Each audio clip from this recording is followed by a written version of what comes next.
Je dis donc bonjour à tous, que le Seigneur vous bénisse d'être là au rendez-vous habituel des enfants de Dieu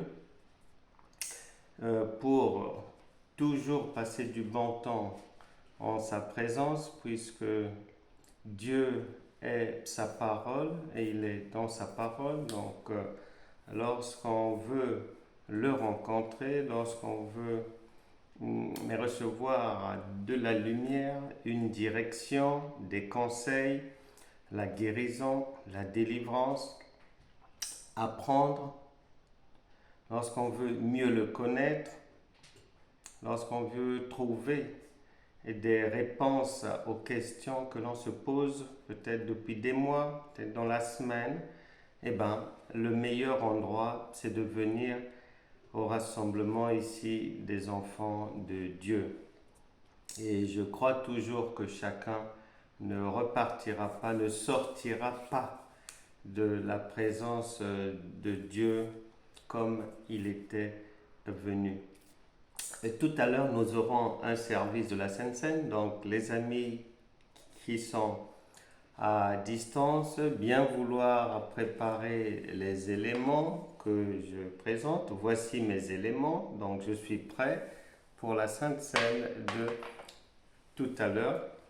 S'il n'y a pas de jus de raisin, prenez même n'importe quel jus, du jus d'orange, pomme, poire, ananas, tout ce que vous voulez, et soit du pain, gâteau, cracotte, biscotte, tout ce que vous pouvez trouver qui peut être considéré comme du pain, vous prenez cela et ça fera l'affaire. Donc on y reviendra tout à l'heure un peu plus tard. Pour le moment, nous avons des choses à voir ensemble. Notre enseignement d'aujourd'hui est intitulé La foi se construit avant les difficultés. La foi se construit avant les difficultés. Ce n'est pas le jour où le problème va te tomber sur la tête. Ce n'est pas le jour où tu vas apprendre que là-bas, l'entreprise est en train de licencier des gens. Ce n'est pas le jour où tu vas apprendre que l'examen du permis de conduire, finalement, ça n'avait pas marché. Ce n'est pas le jour où tu apprendras que quelqu'un a porté plainte contre toi là-bas pour des choses que tu ne connais même pas ou très peu ou dans lesquelles tu n'as rien à faire, mais la mauvaise foi des gens souvent nous réserve des surprises désagréables. Donc, dans la pensée de Dieu, comme un enfant apprend à marcher, il vient au monde. Il est d'abord bébé. Mais la logique voudrait, et toute la terre accepte cette logique, que cet enfant puisse grandir jour après jour, jour après jour, jour après jour, pour aller acquérir une indépendance vis-à-vis de maman.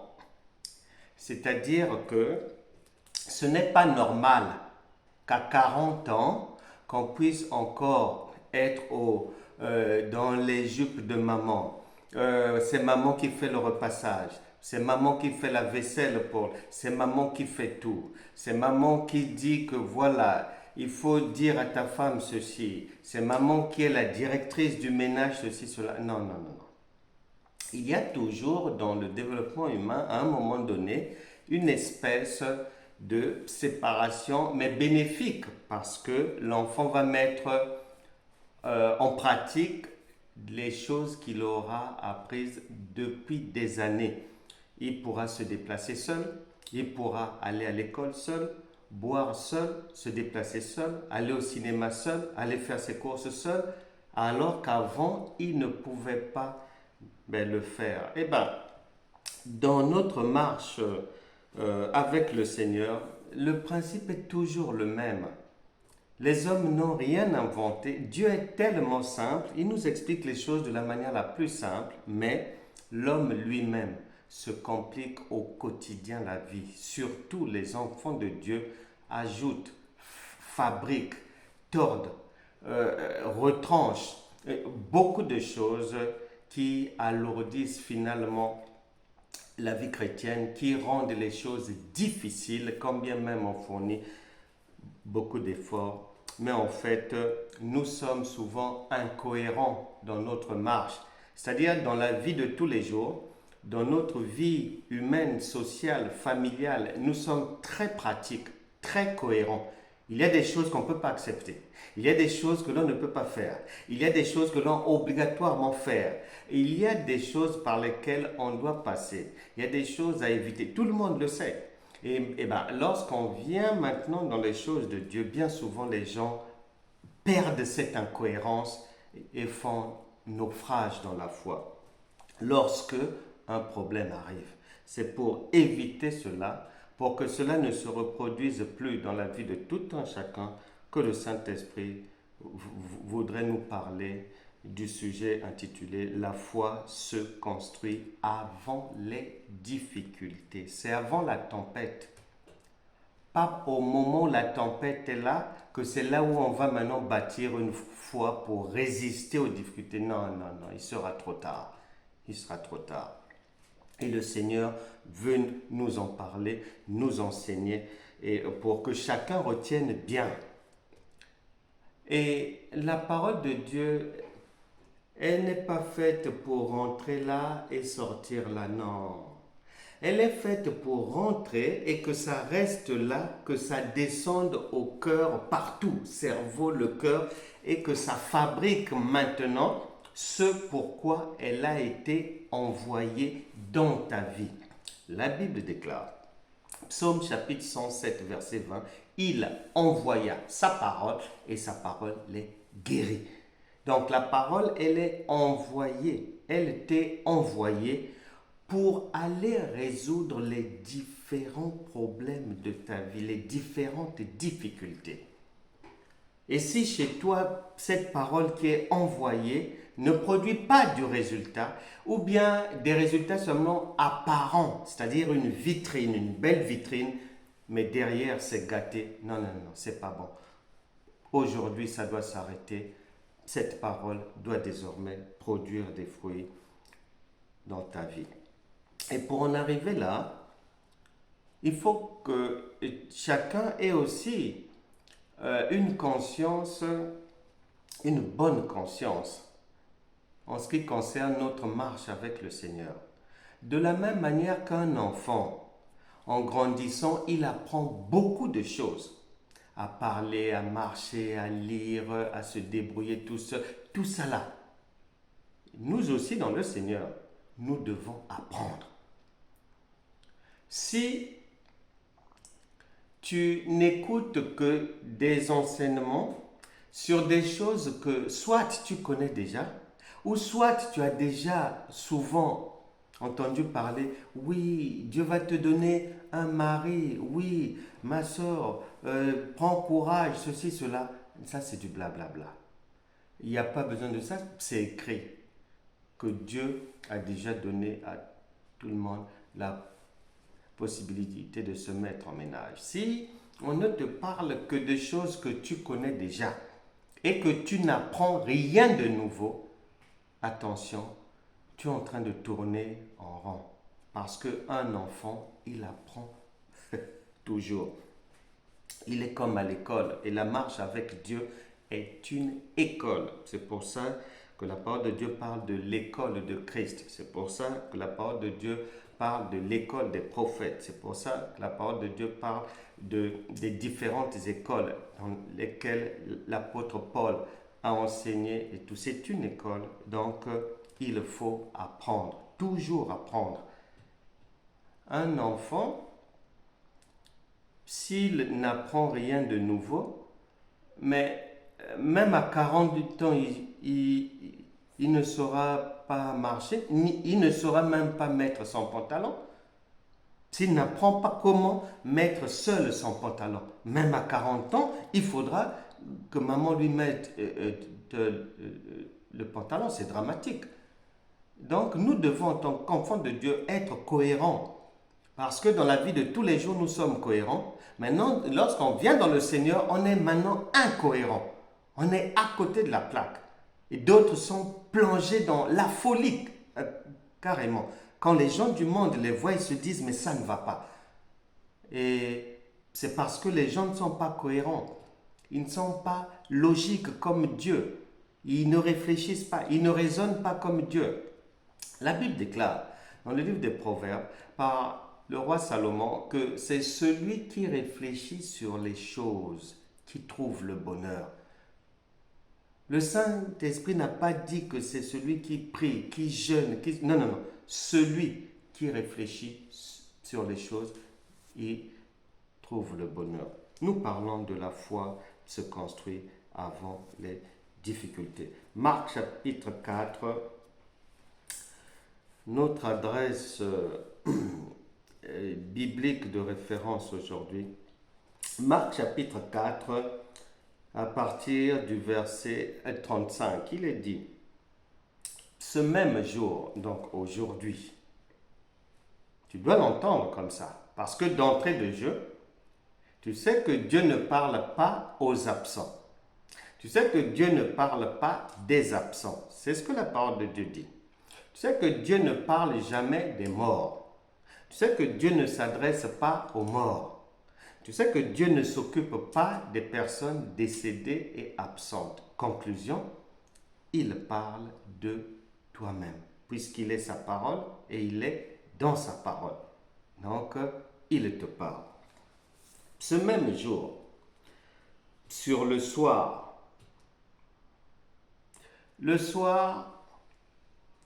et tout le monde sait bien que le soir, c'est la fin de la journée.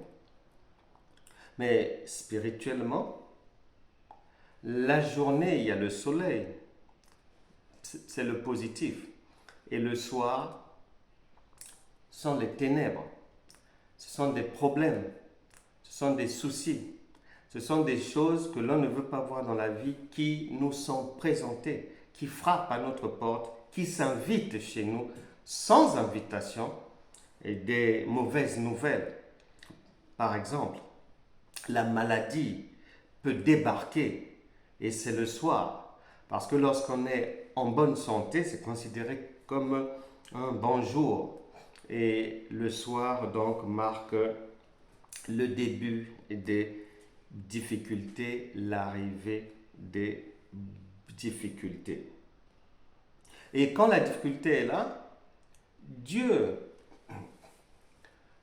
devant ton problème, il ne va jamais rester les bras croisés. Tant que toi, quand ton enfant a un problème, tu réagis, sache que Dieu est plus rapide que toi encore.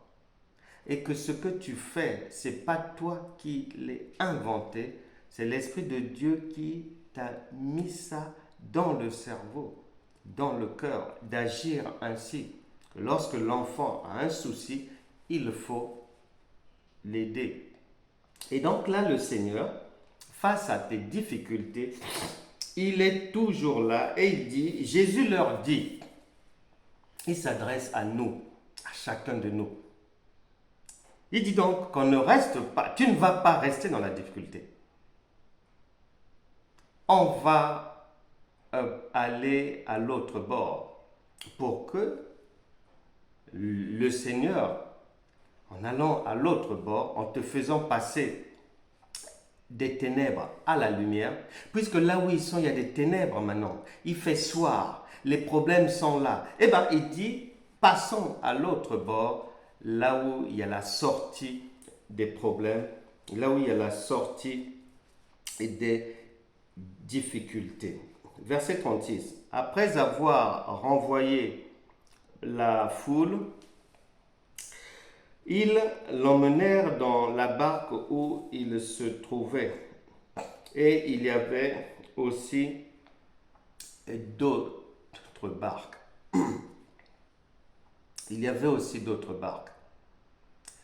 Le verset que nous venons de lire, tu le retiendras aujourd'hui. Pour que tu le comprennes, tu commences par monter, revenir un peu en arrière. Marc chapitre 4, verset 34. Il ne leur parlait point sans parabole, mais en particulier, il expliquait tout à ses disciples. Donc, le Seigneur parle en parabole. Les choses que nous lisons sont des paraboles. Maintenant, pour les comprendre, il faut que les témoins de Dieu nous en donnent l'explication. Ici, nous voulons savoir. Il est dit, après avoir envoyé la foule, ils l'emmenèrent dans la barque où il se trouvait et il y avait aussi d'autres barques avec lui. Pour comprendre ce que ça veut dire, nous voulons avoir les précisions sur que veut dire la foule, que veut dire barque. Eh bien, comme Dieu est son propre témoin, pour la barque, Luc chapitre 23, verset 31, Jésus dit, « Car si l'on fait ces choses au bois vert, qu'arrivera-t-il au bois sec ?» Il parlait de lui, il parle de nous, et lui se considère comme un bois vert, et nous des bois secs. Marc chapitre 8, verset 24. Marc chapitre 8, verset 24. Bon, 23. Il prit l'aveugle par la main, c'est le Seigneur Jésus toujours, et le conduisit hors du village. Puis il lui mit de la salive sur les yeux, lui imposa les mains et demanda s'il voyait quelque chose. Il regarda et dit, « J'aperçois les hommes, mais j'en vois comme des arbres et qui marchent. » Conclusion, le Seigneur parle de lui et de nous en tant que bois. Ici, l'homme aveugle et voit des hommes comme des arbres. Donc, la barque, tout le monde sait que c'est un bois qui a séché. Si Jésus considère l'homme et cet aveugle comme étant le bois, donc la barque, c'est toi-même. Et dans ta barque, il y a le Seigneur qui est le Saint-Esprit. La foule, c'est lorsque le Seigneur vient dans ta vie et tu te sépares maintenant de tout ce qui est chose bruyante de la vie, tout ce qui n'est pas en harmonie avec Dieu. Tu prends les distances avec les fumeurs, les alcooliques, tu prends les distances avec les amis qui parlent beaucoup, avec les traîtres et tout. Tu prends tes distances avec la foule. Voilà, c'est ça la foule. On continue. Nous sommes toujours Marc chapitre 4, verset 37.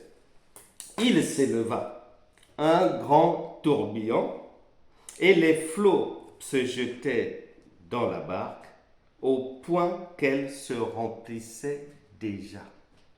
Voilà. Tu es devenu enfant de Dieu. Tu nous as rejoints dans le royaume de Dieu. Tu as reçu la présence, la dotation du Saint-Esprit, qui est Dieu, qui est maintenant avec toi, dans ta barque, dans ton cœur. Alors que tu ne t'y attendais pas. Peut-être qu'on t'avait dit que quand on devient enfant de Dieu, les problèmes de la vie, c'est fini. Que tout le monde va t'aimer. Ça va aller bien. Tout va marcher. Au travail, tout le monde va t'aimer. Les chefs vont t'aimer. Les collègues vont te sourire. Les voisins vont te dresser le tapis rouge. Et tu es étonné de constater que c'est comme si une tempête s'est levée.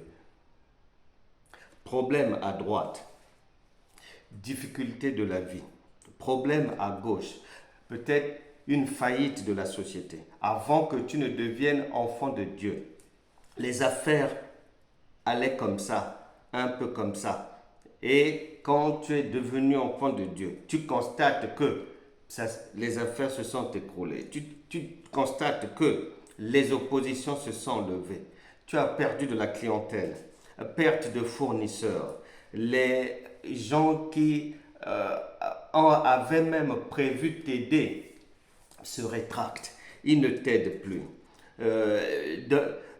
Dans le ménage, ça chauffe parce que l'autre n'est pas dans le Seigneur. L'autre ne prie pas. L'autre ne connaît pas Dieu. Ça brûle, la maison brûle.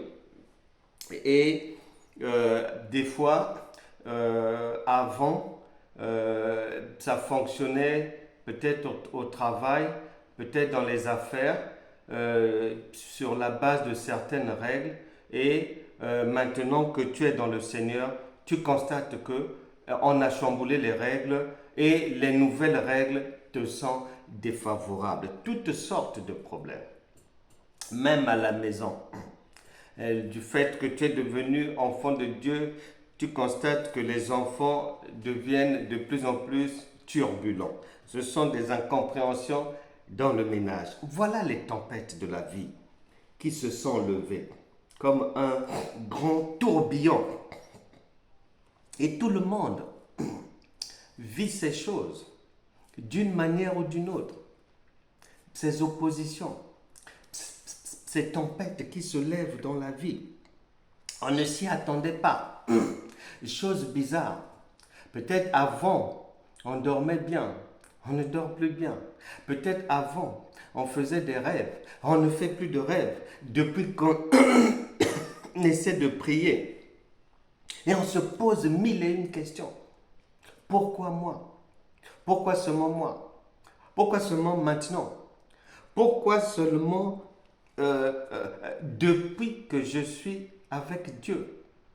Et comment ça se fait? Mais des fois même, ça va faire entrer chez certains le découragement, l'incrédulité, le doute.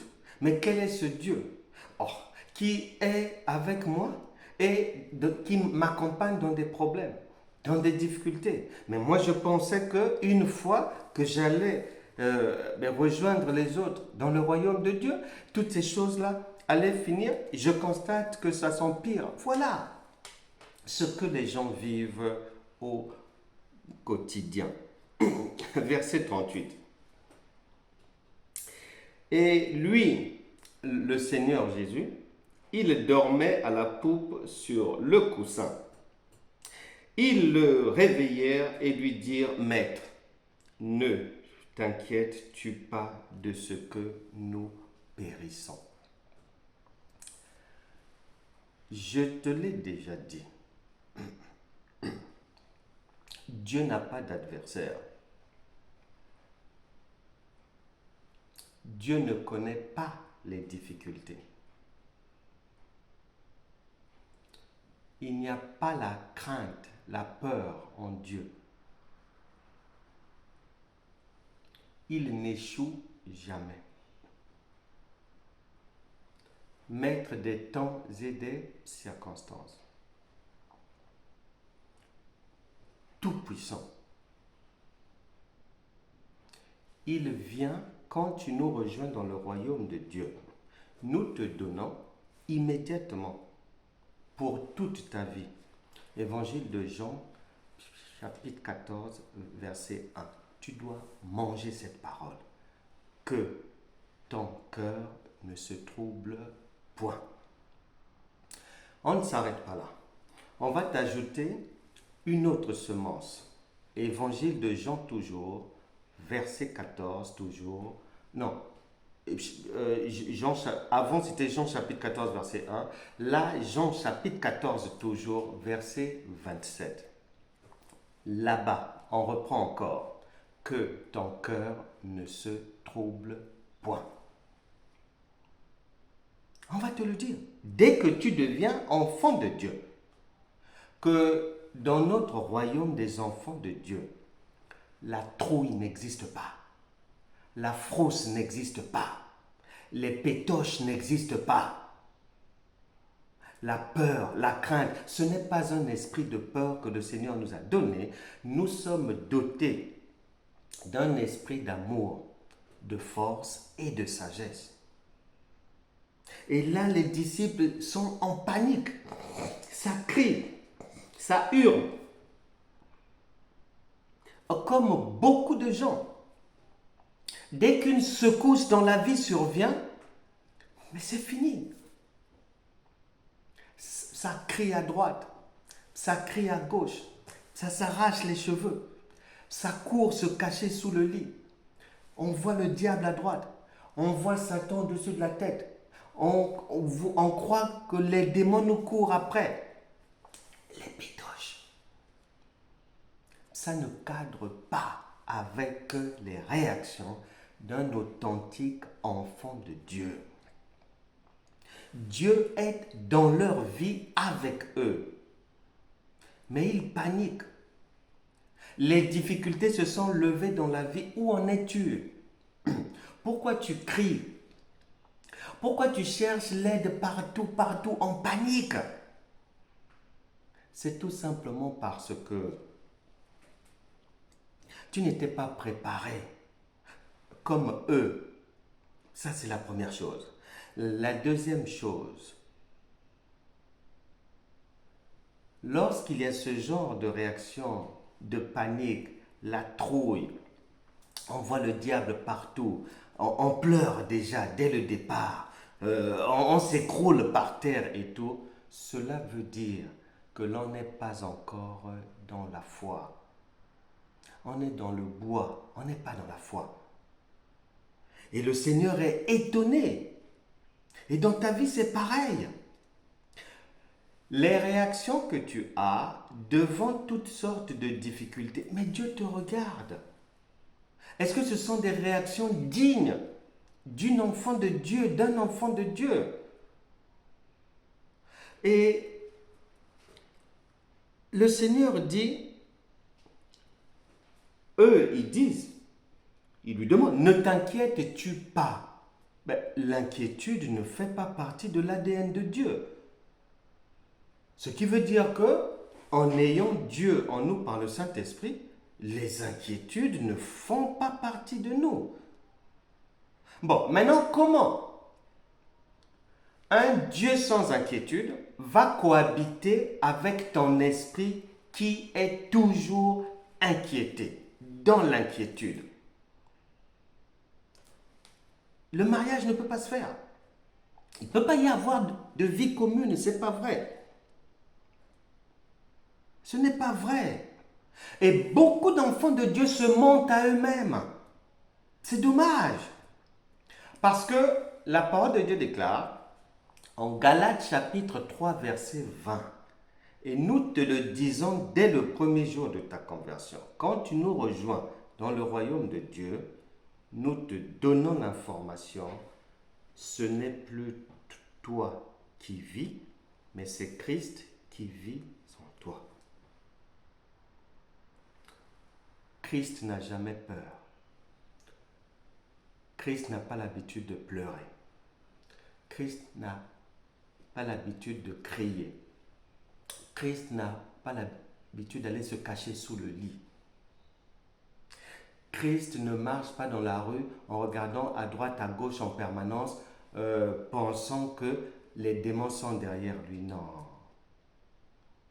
Maintenant, quand tu dis que tu as Christ en toi et que tu es enfant de... Même si tu chantes,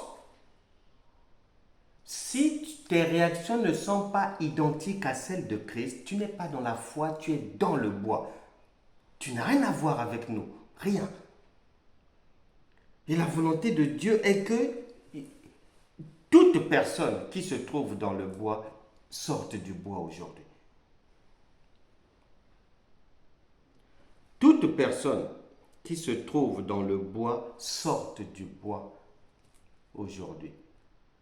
Et là, ce sont des gens qui ont l'habitude de marcher avec Dieu. Beaucoup d'entre nous, nous sommes dans l'église locale depuis longtemps, mais Comment nous réagissons face à une difficulté qui arrive, face à une mauvaise nouvelle? Parce que je préfère te dire la vérité et ne pas te mentir. La vie, il y a des bonnes et il y a des mauvaises nouvelles. Donc, des bonnes, il y en aura. Des mauvaises, il y en aura. Là n'est pas le problème. Le problème est comment est-ce que tu réagis face à la tempête, face à la difficulté. Parce que Christ, il a la maîtrise de soi. Galates chapitre 5, verset 22. Il a la maîtrise de soi. Est-ce que tu l'as? Parce que si tu as la maîtrise de soi, tu ne vas pas paniquer, tu ne vas pas aller crier sur les toits, tu ne vas pas aller te cacher, te planquer sous le lit, tu ne vas pas pleurer dès la première seconde. Tu ne vas pas. Où en es-tu avec ça? Où en es-tu avec ça? Parce qu'on se dit enfant de Dieu. Mais est-ce qu'on est dans la foi ou dans le bois? Parce que si on est dans la foi, ce n'est plus Christ qui vit. Ce n'est plus moi qui vis, mais c'est Christ qui vit en nous. Et cela veut dire qu'il faut que, obligatoirement, toutes les réactions, paroles, faits, gestes, actes et autres de la vie soient christiques, identiques à la réaction de Jésus face à cette difficulté. Sinon, on est hors sujet, on est hors route, on est sorti de la route depuis. Versets 39 à 40, il est dit ceci. Le Seigneur est étonné de te voir pleurer, de te voir te plaindre à droite, à gauche. Et il dit quoi? S'étant réveillé, face à la difficulté, tu peux dormir. Si tu as Christ, dors pour toi. Même si tu entends que ça s'est écroulé là-bas, dors pour toi. Même si tu entends que dans le mariage de l'enfant, ça brûle là-bas, dors d'abord, dors d'abord. Ne cours pas, aller parler là-bas, faire du bruit. Dors d'abord. Comme le Seigneur, reste calme, que ton cœur ne se trouble point. S'étant réveillé, il menaça le vent et dit à la mer, « Silence, tais-toi. » Et le vent cessa, et il eut un grand calme. Regarde la différence. Un chrétien dit qu'il est chrétien, donc il a le Saint-Esprit. Le problème arrive. On a dit que, voilà, on ne va plus donner le 13e mois de salaire à la fin de l'année. Il apprend la nouvelle. Il se lève pour aller faire du bruit. De l'autre côté, le Saint-Esprit, face à la même situation, ne panique pas, il reste calme. Il se lève. Il dit à la situation, silence et tais-toi. Il ordonne à la situation de se taire. Eux pourtant, ils sont ensemble. Dieu est là. Dieu est dans ta vie. Pourquoi est-ce que, face aux difficultés, tu ne réagis pas comme Dieu? Tu ne réagis pas comme le Saint-Esprit. Pourquoi? Je vais te donner la raison. Écoute-moi bien. Deutéronome chapitre 27, verset 3. Écoute bien. Deutéronome chapitre 27, verset 3.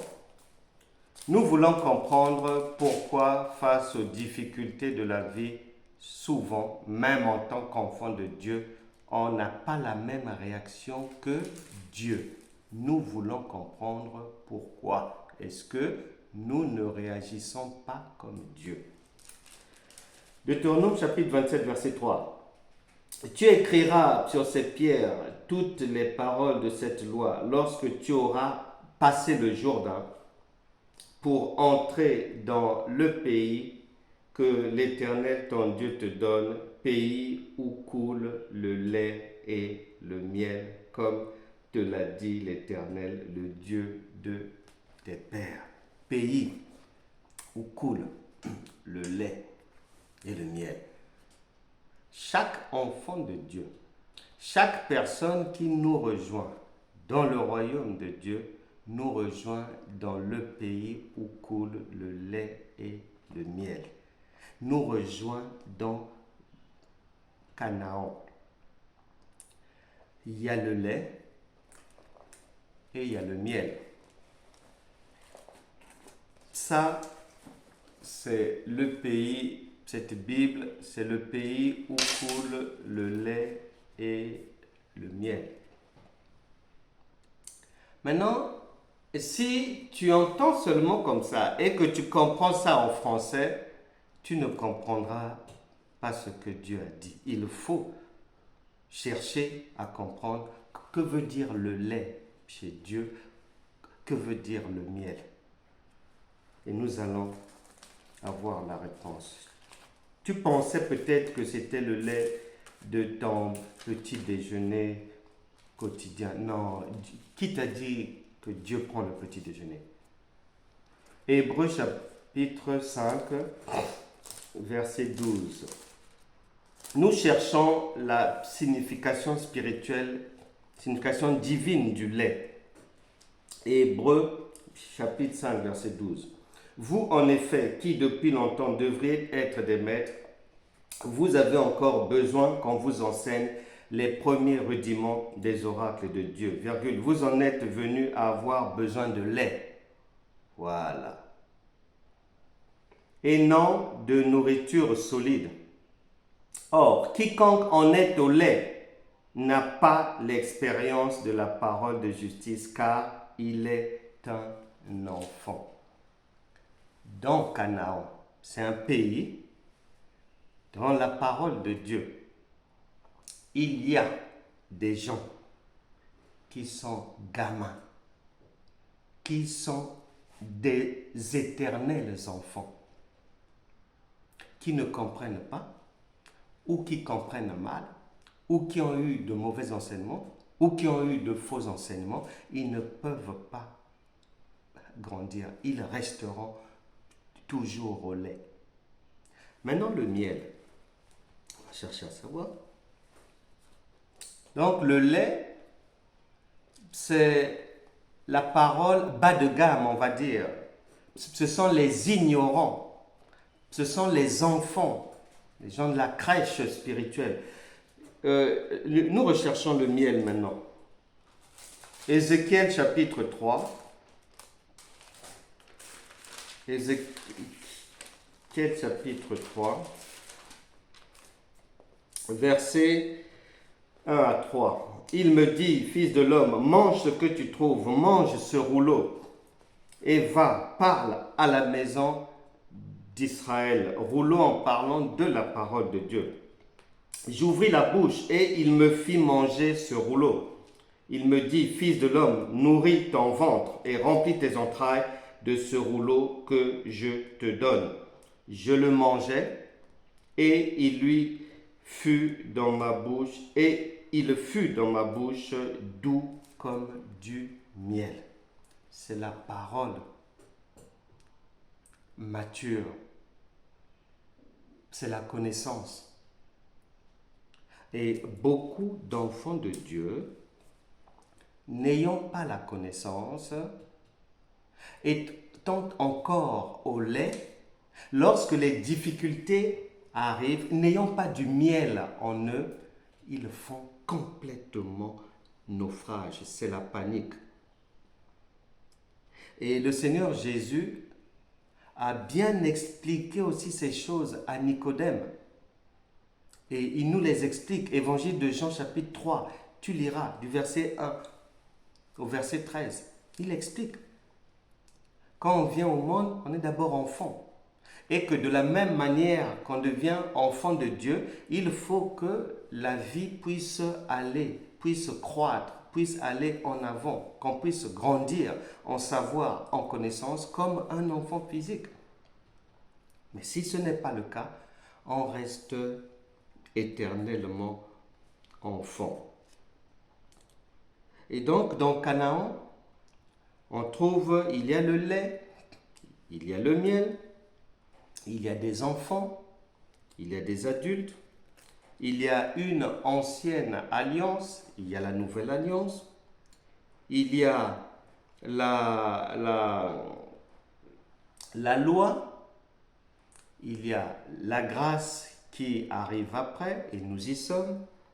Dans Canaan, on trouve des enfants de Dieu qui marchent par la chair, d'autres par l'esprit. Jésus est venu nous apporter son esprit pour marcher désormais par l'esprit et non par la chair. Dans Canaan, il y a des enfants qui sont accrochés aux coutumes, aux pratiques d'avant, prière et jeûne de Moïse et autres, Daniel et autres, matin, midi, soir. Mais on trouve aussi ceux qui marchent désormais par la foi, comme le centenier romain, dans Matthieu chapitre 8, Matthieu chapitre 8, verset 5 à 13. Le centenier romain, Jésus est là, il a compris les enseignements de Jésus et il a remplacé la prière par la foi. Et dans la parole de Dieu, 1 Samuel chapitre 17. Les Israélites ont un problème. Il y a Goliath qui est là. La difficulté est là. La tempête s'est levée. Quel est le Goliath de ta vie aujourd'hui? Qui te donne des insomnies? Quelles sont ces difficultés qui font que tu t'es arraché mercredi dernier les cheveux? Ou qui te donnent maintenant des boutons sur le visage? 1 Samuel chapitre 17, verset 32, David se présente et il va dire une chose merveilleuse. 1 Samuel chapitre 17, verset 32, tu liras du verset 32 au verset 50. Et David dit ceci, lorsque les gens, la difficulté est là, les gens sont étonnés de le voir là. On ne l'a jamais vu combattre. C'est un berger. Il n'est pas militaire, ce n'est pas un soldat. Et la difficulté est de taille. Et il dira ceci, 1 Samuel chapitre 17, verset 34. David dit à Saül, ton serviteur faisait paître les brebis de son père, et quand un lion ou un ours venait en enlever une du troupeau, je courais après lui, je le frappais et j'arrachais la brebis de sa gueule. S'il se dressait contre moi, je le saisissais par la gorge, je le frappais et je le tuais. C'est ainsi que ton serviteur a terrassé le lion et l'ours, et il en sera ainsi du Philistin. Nous connaissons la suite de l'histoire. Il avait anéanti mais Goliath, il a fait une bouchée de salade de Goliath. Sa foi était déjà bâtie. Il avait bâti sa foi. Il s'est entraîné. Dieu l'a aidé à s'entraîner, à combattre face à l'ours, face à lion. Il est sorti vainqueur. Donc il avait déjà l'expérience. Qu'en est-il de toi? Est-ce que tu as pensé à bâtir ta foi? Parce que la foi, c'est comme un enfant. L'enfant doit grandir, la foi doit grandir. Est-ce que tu connaissais ces choses? Est-ce que tu avais pensé à ça? Où t'es-tu entraîné? Parce que David s'est entraîné. As-tu les dates, les références de tes entraînements? En quelle année? Où? Est-ce que tu te souviens de tes actes de bravoure posés par la foi? Où en es-tu avec ça? Parce que la foi doit être bâtie, obligatoirement. Les difficultés de la vie deviennent, plus on avance dans la vie, plus les difficultés deviennent grandes, sérieuses, immenses, incroyables, dépassent l'entendement. On ne sait plus comment faire. Mais si tu n'as pas bâti ta foi, si tu as eu une marche chrétienne, habitué, dès qu'il y a une difficulté, tu plonges au sol en priant pendant 5 heures, priant, et que tu as cru que ça c'était la foi, c'est pas ce que le Seigneur Jésus te dit. Lis bien. Observe bien la réaction du Seigneur. Il n'a pas plongé quelque part. Il n'a pas parlé en langue devant la difficulté. Il n'a pas accusé le diable. Il n'a pas accusé les démons comme beaucoup de chrétiens trouvent des boucs émissaires matin, midi, soir pour essayer de fuir leurs propres responsabilités. N'ont jamais travaillé leur foi. Jamais. Ou soit ils l'ont travaillé, mais sur un faux fondement, sur du sable. Je le répète et je le répéterai toujours. Avant, je ne le faisais pas parce que nous étions tous ignorants. Mais depuis que la foi est venue, je le répéterai toujours, la prière n'est pas la foi, le jeûne n'est pas la foi, être gentil ne veut pas dire avoir la foi, avoir une Bible ne veut pas dire avoir la foi, lire une Bible ne veut pas dire avoir la foi, aller à l'église ne veut pas dire avoir la foi, suivre des enseignements ne veut pas dire avoir la foi. La parole de Dieu t'explique bien ces choses. Suis bien le ministère du Seigneur Jésus et de ses apôtres. Suis bien. Et beaucoup se sont trompés comme ça. David avait travaillé sa foi, bâti sa foi.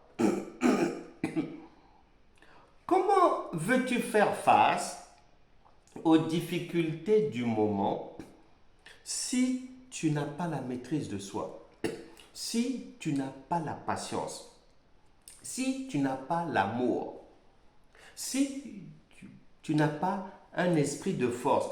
Quand on parle de l'esprit de force, Dieu parle de force dans l'homme intérieur. Ce n'est pas la force d'aller faire du bruit. Ouais, on va voir, notre Dieu va leur montrer, blablabla. Non. Ce n'est pas ce charabia-là. Non, ce n'est pas ce charabia. La Bible déclare, Galates chapitre 3, à partir du verset 23. Avant l'ère de la foi. La foi est une nouvelle saison, est une nouvelle ère.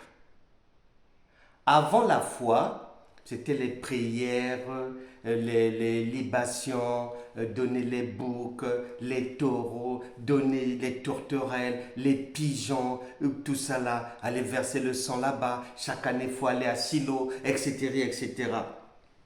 Avant l'ère de la foi, nous étions enfermés comme dans une prison, étroitement gardés par la loi, notre geôlière.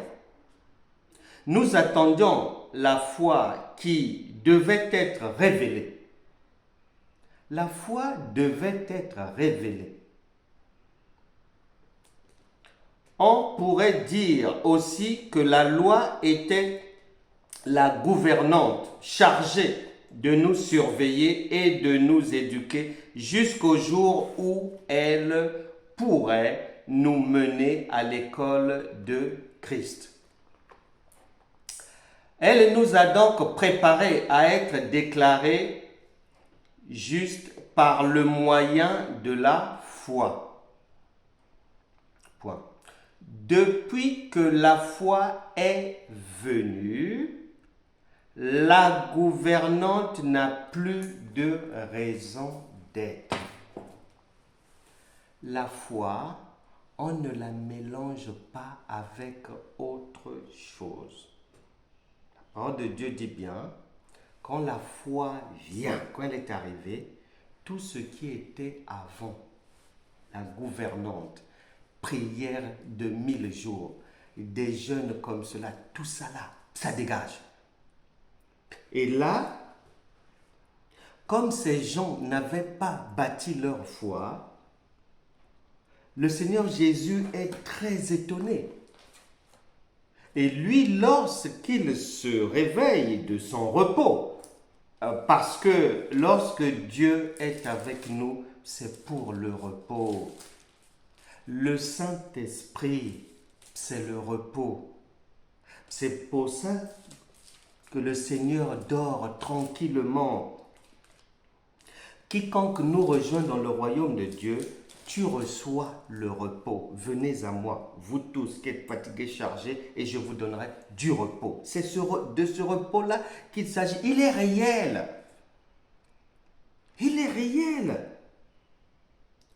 Être avec Dieu, c'est une vie faite de repos. Il n'y a pas d'insomnie, il n'y a pas de Les turbulences viennent, on les fait taire par la foi.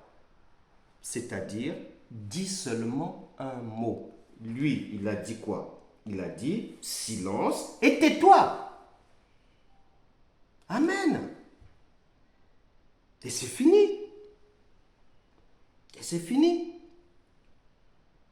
Est-ce qu'il en est ainsi pour toi? Parce que Éphésiens chapitre 5 verset 1 et Philippiens chapitre 3 verset 17 nous demandent d'être les imitateurs de Christ. Donc faire comme ceci. Devant la difficulté, silence et tais-toi. Dans ton homme intérieur d'abord. Tu ne crois pas que on va te licencier. Quand l'information arrive, au boulot là-bas, on est en train de faire des listes pour limoger les gens, c'est cela, que ton cœur rejette cela. D'abord. N'accepte pas, n'avale pas, n'ouvre pas une brèche aux mauvaises choses, au naufrage de ta foi. Non. N'ouvre pas une brèche. Évangile de Jean chapitre 5, verset 19, il est dit ceci. Jésus reprit donc la parole et leur dit, en vérité, je vous le dis, le Fils ne peut rien faire de lui-même. Il ne fait que ce qu'il voit faire au Père. Et tout ce que le Père fait, le Fils aussi le fait pareillement. Est-ce qu'il en est de même pour toi? Parce que ça soit le Père, il est dit que le Fils fait ce que le Père fait. Ok, d'accord. Maintenant, le Fils, le Seigneur, il est en toi par le Saint-Esprit. Est-ce que toi aussi, tu fais la même chose ou tu prends une autre route, où tu cours, tu fuis dans le bois? Et le Seigneur dit, verset 40, puis il leur dit, pourquoi avez-vous aussi peur?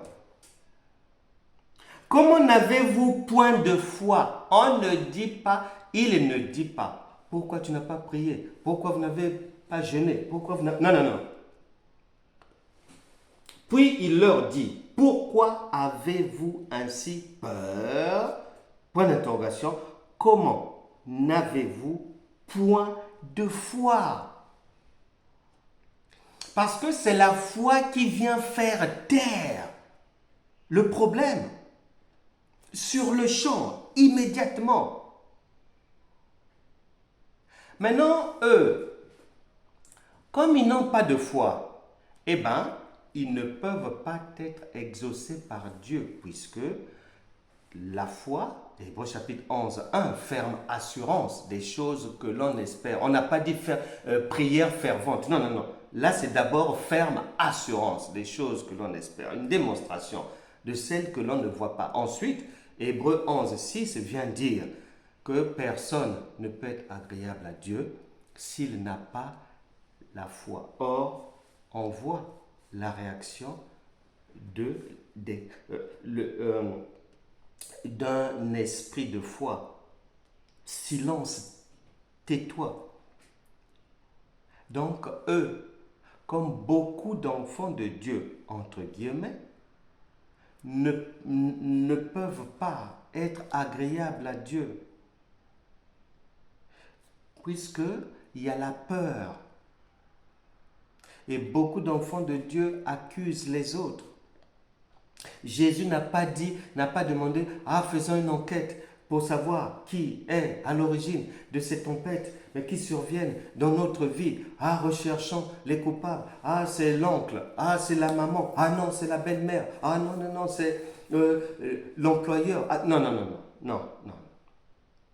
Sinon, il n'est plus Dieu. Dieu n'a pas d'opposant. Même si les gens peuvent se lever dans la méchanceté, ceci, cela, Dieu ne s'occupe pas de ça. Il les écrase comme des mouches en un instant. C'est ce que la Bible dit.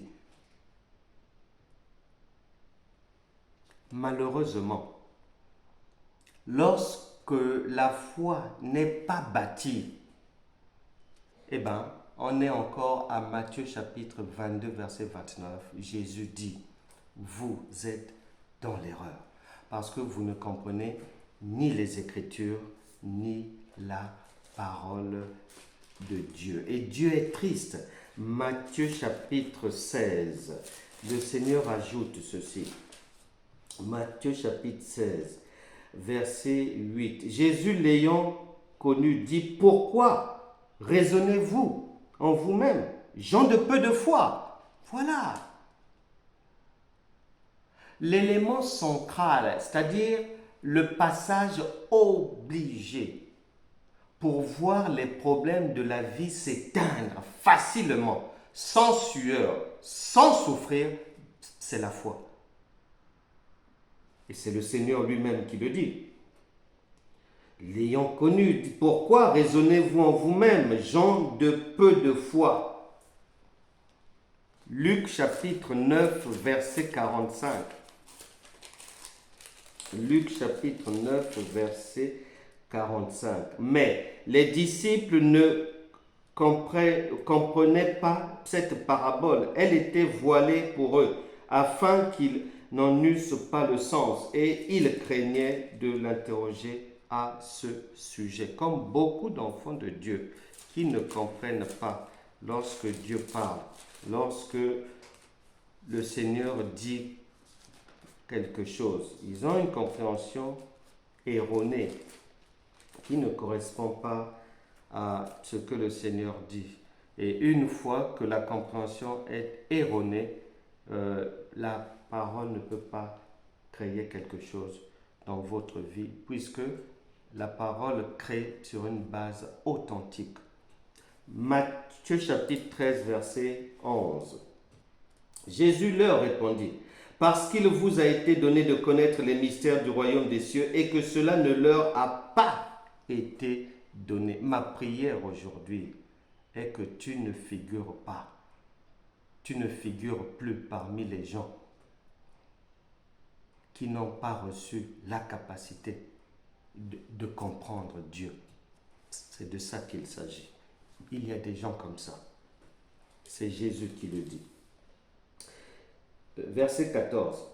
Et pour eux s'accomplit cette prophétie d'Ésaïe. Vous entendrez de vos oreilles et vous ne comprendrez point.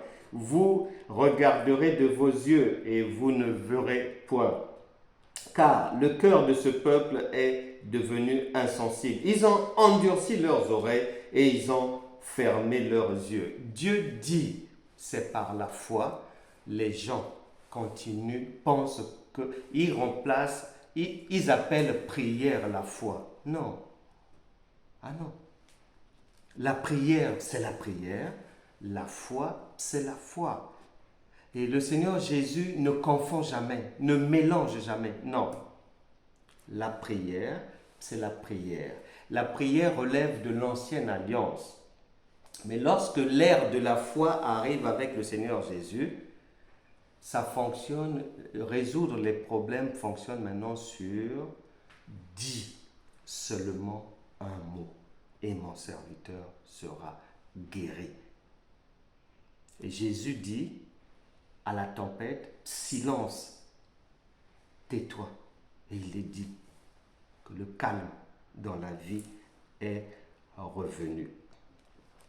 1 Timothée chapitre 1, 1 Timothée chapitre 1, verset 18. Il est dit ceci. Le commandement que je t'adresse, Timothée, mon enfant, selon les prophéties faites précédemment à ton sujet, c'est que d'après elles, tu combattes le bon combat. En gardant la foi. Le combat de Dieu, ce n'est pas de tirer sur quelqu'un, envoyer le diable là-bas, lui tordre le cou, ceci, cela, tordre les bras des démons. Non, non, non, non. C'est la foi. Bâtir sa foi, la construction de la foi.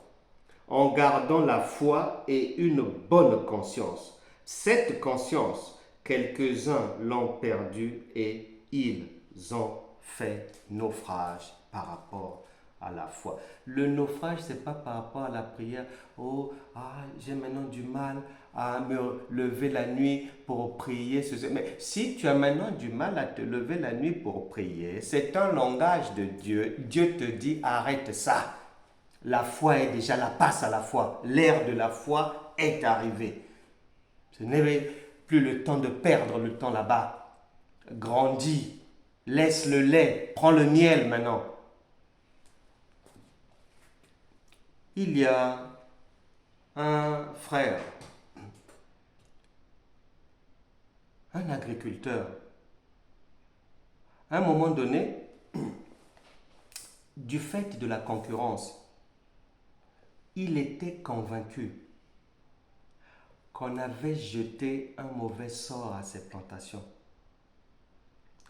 Tous ses tracteurs sont tombés en panne. Et lorsqu'il répare, le même jour, ça retombe encore en panne. Il achète même le tracteur neuf.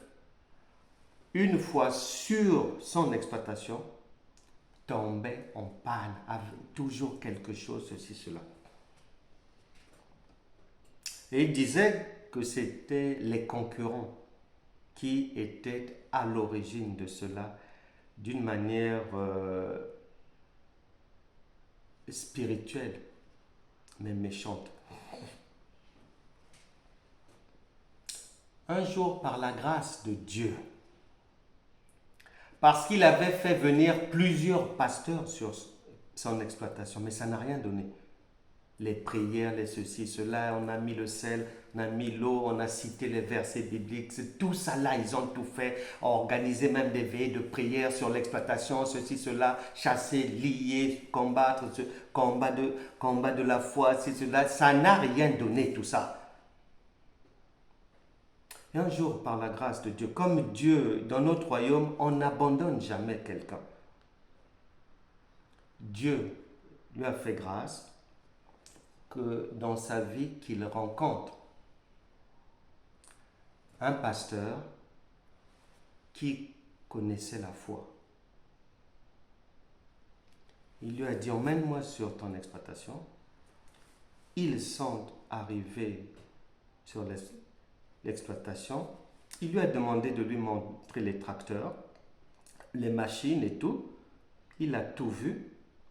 Et à la fin de la visite, il dira, à partir d'aujourd'hui, machine, je vous ordonne de faire votre travail. Terre, produis ce pourquoi tu as été créé. C'est tout ce qu'il avait dit sur les lieux. l'homme a prospéré après cette parole de foi. Son exploitation a dépassé en termes de productivité tout ce que la concurrence avait. Et pourtant, les gens avaient prié, jeûné longtemps. La foi n'est pas la prière. C'est ce que le Seigneur Jésus nous démontre et nous explique. La prière, c'est-à-dire, la Bible déclare, Galates chapitre 3, tu reliras du verset 23 à 25, il était expliqué que la prière a fait partie des éléments qui nous ont emmenés à la foi. Parce que si je ne sais pas prier, si je n'ai jamais mené une vie de prière, si je ne sais pas faire face à une difficulté par la prière, je ne peux pas avoir la foi. Non. Parce que c'est ma vie de prière. Mes moments de prière ont fait partie de la construction en fait de ma foi. Comme un enfant qui grandit, les os se forment, les cheveux poussent, les membres, les bras, et tout, comme un enfant qui grandit dans le ventre de sa maman. Donc, on ne peut pas avoir la foi sans être passé par la prière. Et la prière nous a emmenés à la foi. Et la foi, elle est maintenant venue. La foi, elle est maintenant venue. C'est pour ça que la foi étant venue, quand le centenier romain s'est retrouvé devant la foi lui-même, Jésus, il dira non, dis seulement un mot. Et Jésus dira, Matthieu chapitre 8, verset 5, arrivé au verset 8, le centenier dis seulement un mot. Au verset 9, il explique pourquoi il pense que c'est la foi qui va résoudre la difficulté. Et au verset 10, le Seigneur Jésus dit à ses amis, je n'ai jamais vu une aussi grande foi. Parce que la foi n'est pas la prière. Maintenant, je peux faire une prière par la foi. La prière de la foi existe. Mais la prière de la foi ne dépasse pas une phrase. La prière de la foi, c'est le dis seulement un mot. Silence, tais-toi. Va, ne pêche plus. Lève-toi et marche. Bartimée, Jésus lui demande, que veux-tu que je fasse pour toi? Il dit, Rabboni, que je recouvre la vue. Recouvre la vue. Une femme commerçante avait investi dans tout un centre commercial. Et là encore, elle disait que les adversaires, la concurrence, lui avaient jeté un mauvais sort. Donc, le centre commercial, il n'y avait pas de clientèle. Il n'y avait pas de clientèle. Elle avait dépensé des millions pour bâtir le centre commercial. Comme d'habitude, comme elle est chrétienne, beaucoup de pasteurs ont défilé. Prière par-ci, fait tel jeûne, reprend tel jeûne. Chacun est venu donner son ordonnance spirituelle. Ils ont aussi fait des veillées de prière, prier comme ceci, prier comme... Tout ça là, ils ont fait. Ça n'a rien donné. Un jour, comme dans notre royaume, je le répète, on n'abandonne jamais quelqu'un qui a un bon cœur et qui est bien intentionné et qui cherche à comprendre. Le Seigneur lui a fait grâce de rencontrer un pasteur qui marchait par la foi. Il lui a aussi dit de l'emmener là où se trouvait son centre commercial. Et quand il est entré, il lui a dit donc, tout ça là, tous ces articles sont là. Des fois, en une journée, il y a un seul client. Et il y a d'autres jours, il n'y a aucun client. Un immense centre comme ça. Et ce pasteur, après avoir entendu ça, il va dire, il va s'adresser au magasin que tous les articles qui sont ici présents, je ne veux plus vous voir ici. Vous devez partir. Vous devez aller rejoindre vos propriétaires. Et il s'est arrêté là. La commerçante était étonnée parce que quand on a passé 20 ans, 30 ans dans les jeûnes et prières, le jour où la foi vient, on a même peur de la foi. On prend la foi pour le diable. Le pasteur a dit non, c'est bon. J'ai fini. Si j'ajoute quelque chose, là je vais maintenant le faire par la chair. Et il est parti. Et la dame l'appellera le lendemain pour lui dire que un groupe de gens, elle ne sait pas, elle ne les avait jamais vus. Un groupe de commerçants à la recherche d'articles pour fournir leur magasin ont trouvé ce jour-là son centre commercial. Ces gens-là, ce jour-là, ont acheté tous les produits de ce centre. Tous les produits. Nous allons prier. Si tu es dans les affaires, tu vas prospérer.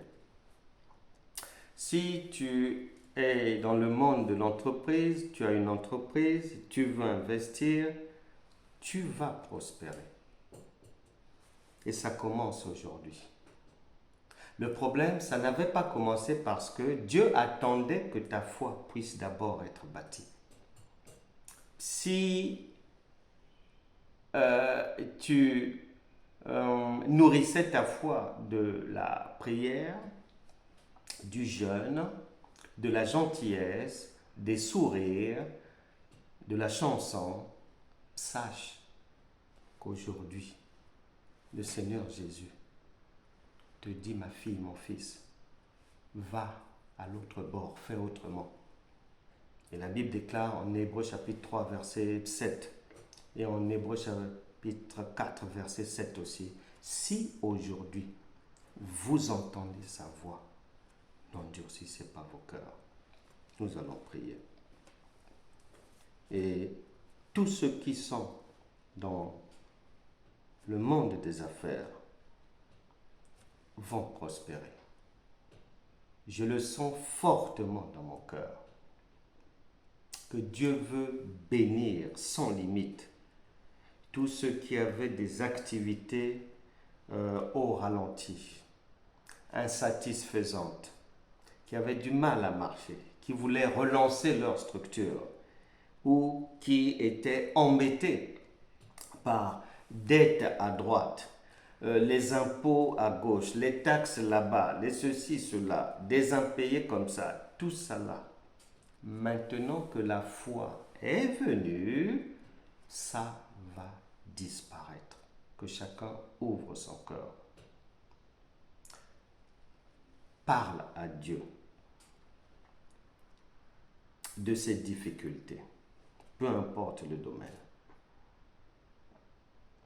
Nous prions pour la prospérité de tous ceux qui sont dans le monde de l'entreprise. Tous ceux qui sont dans le commerce. Nous mettons l'accent aussi pour la guérison divine. Parce que lorsque la santé n'est pas bonne, la vie est au ralenti. Et le moral risque de ne pas être là. Et les affaires ne peuvent pas aussi marcher. Le travail, si la santé n'est pas là, on est diminué dans le travail. Ce n'est pas la volonté de Dieu. Tu sors de là aujourd'hui. Prions le Seigneur. Saint-Esprit, nous sommes là. Merci pour ta parole de grâce. Merci pour nous avoir éclairés sur le silence tais-toi que nous devons produire face à toutes sortes de difficultés de la vie. Saint-Esprit, merci pour cette lumière. Au nom puissant de Jésus, je me lève contre toute adversité ici. Que toute activité d'une personne, activité professionnelle, activité dans le commerce, qui était en difficulté, ou toute personne qui voudrait que son activité puisse aller de l'avant, puisse se développer, au nom puissant de Jésus, je brise tout obstacle qui était sur ta route. Que les mains qui avaient été maudites reçoivent l'eau de la parole et soient purifiées maintenant au nom de Jésus. Je coupe les liens de toute malédiction liée au travail, aux finances, au nom puissant de Jésus. Que toute joie qui avait été enlevée revienne au centuple dans la vie de toute personne au nom de Jésus. Que toute chaîne qui retenait quelqu'un soit brisée, soit cassée maintenant au nom de Jésus. Que les larmes sèchent aujourd'hui. Que tout ce que tes mains vont toucher à partir d'aujourd'hui, au nom de Jésus, je prophétise que ça prospérera. Au nom puissant de Jésus. J'appelle du nord au sud, d'ouest en est, la clientèle à venir en masse vers toi. Que les fournisseurs te localisent immédiatement à partir d'aujourd'hui, au nom de Jésus. Que les bons contacts, les bonnes connexions, la faveur divine soit en partage désormais, au nom de Jésus. Que toute personne ici, mal dans son corps, ressentant un mal-être, ressentant une fatigue inexplicable, toute personne étant malade, peu importe le nom de la maladie, au nom de Jésus, reçois la guérison divine maintenant. Que toutes choses qui sont des obstacles dans le corps, vous partez au nom de Jésus. Que toute douleur au bas-ventre, pour X raisons, tu pars maintenant au nom puissant de Jésus. Que la joie du Seigneur, la paix, la santé divine, le repos de Christ deviennent le partage de tout un chacun. Au nom puissant de Jésus. Amen. Amen.